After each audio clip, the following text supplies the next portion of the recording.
Na-try nyo na ba ang ganitong luto ng pansit? Try nyo po ito gawin.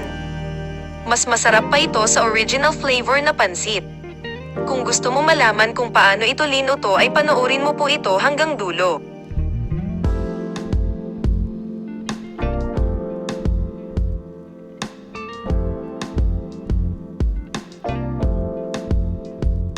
Una ay magbabad ng sotanghon.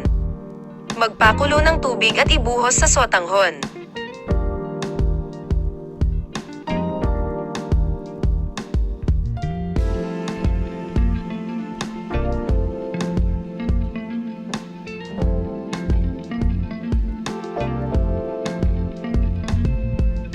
Ibabad lang ito sa mainit na tubig ng 6 to 8 minutes hanggang sa ito ay lumambot.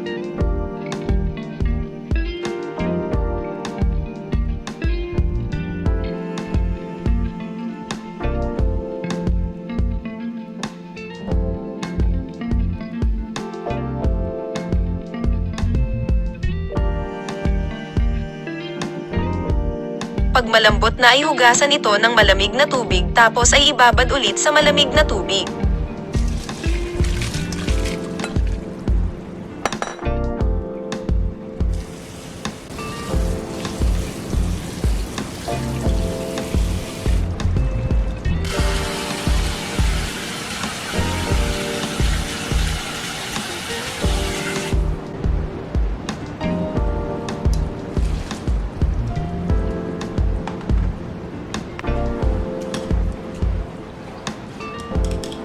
I-set aside lang po ito.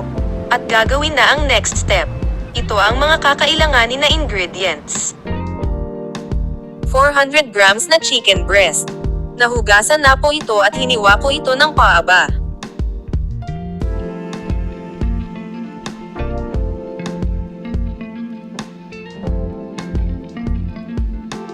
Lagyan ng isang itlog. At lagyan din ng isang tablespoon na cornstarch, asin at paminta.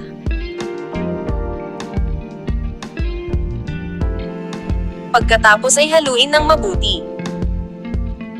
Ang cornstarch at itlog ay nakakatulong sa karne ng manok na coating para malambot ito at para mas malasa ang manok. Takpan at i-set aside muna ito.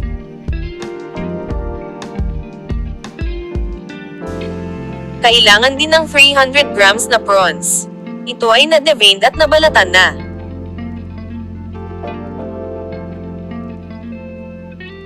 Ito ang mga sahog na kakailanganin. Celery, carrots, bell peppers, onion leeks at sprouted munggo.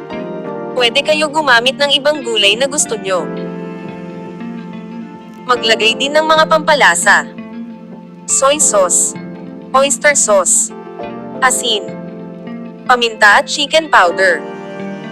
Kailangan din ng minced ginger, minced garlic at chopped onion. At ang bida ng recipe na ito ay ang curry powder. Ito ay 2½ tablespoon. Depende po sa panlasa nyo kung gusto nyo magdagdag o magbawas ng timpla. Kailangan din ng 3 itlog, pwede kayo magdagdag kung gusto nyo ng maraming itlog. Umpisahan na natin ang pagluluto.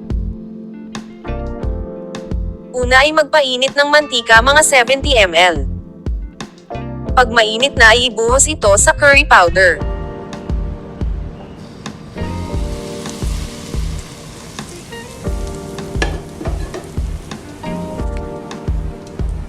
Haluin ito.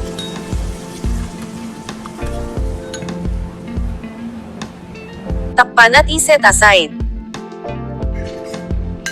Next ay iprito ang itlog. Tapos ay i-cut po ito at itabi muna.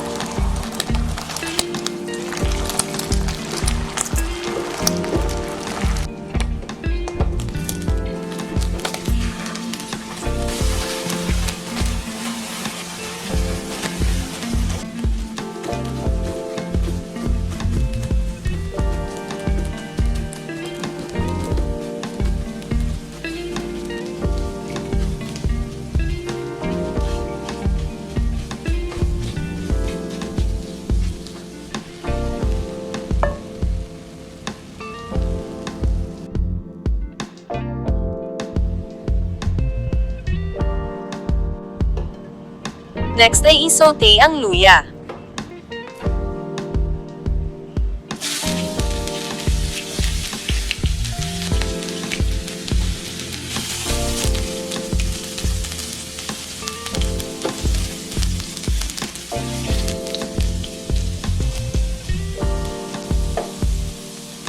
Isunod ang sibuyas at bawang.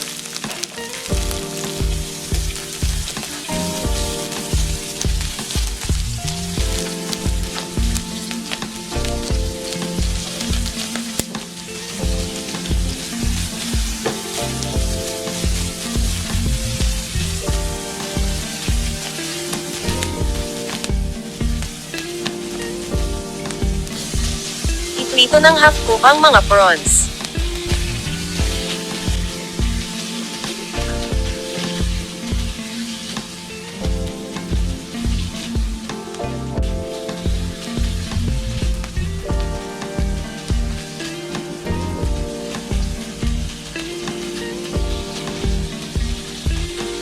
Tapos ay iset aside muna ito para hindi ma-overcook.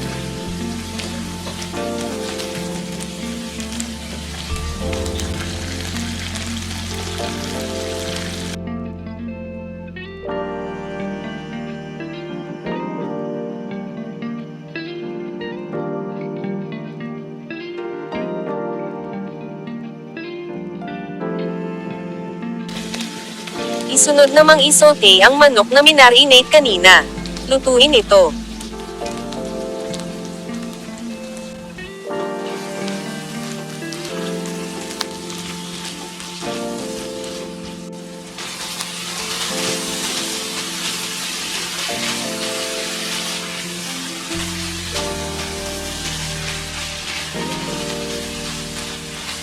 Idagdag na rin ang curry oil na ginawa kanina.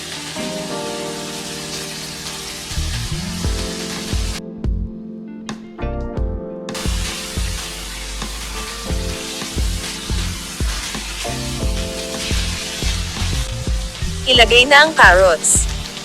Haluin ito.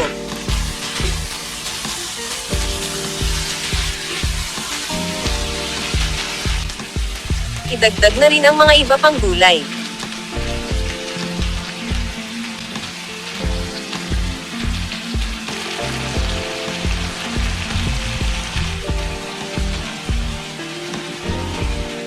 Pagkatapos ay idagdag na rin ang mga pampalasa.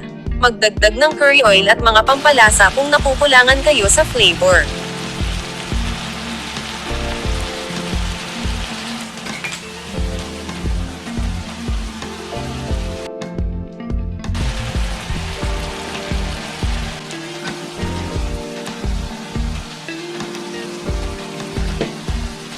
Idagdag ang mga prawns at haluin.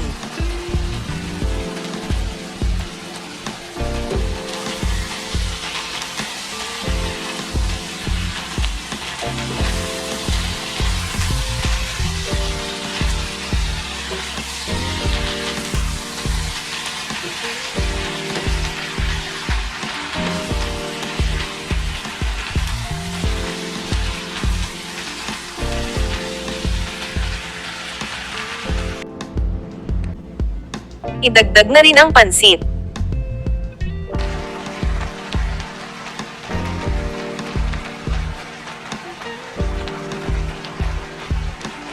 Haluin ng mabuti hanggang mag-combine ang mga sangkap.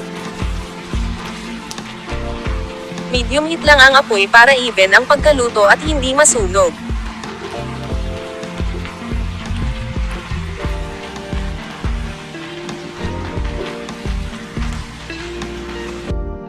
Pagkatapos ay idagdag na rin ang itlog.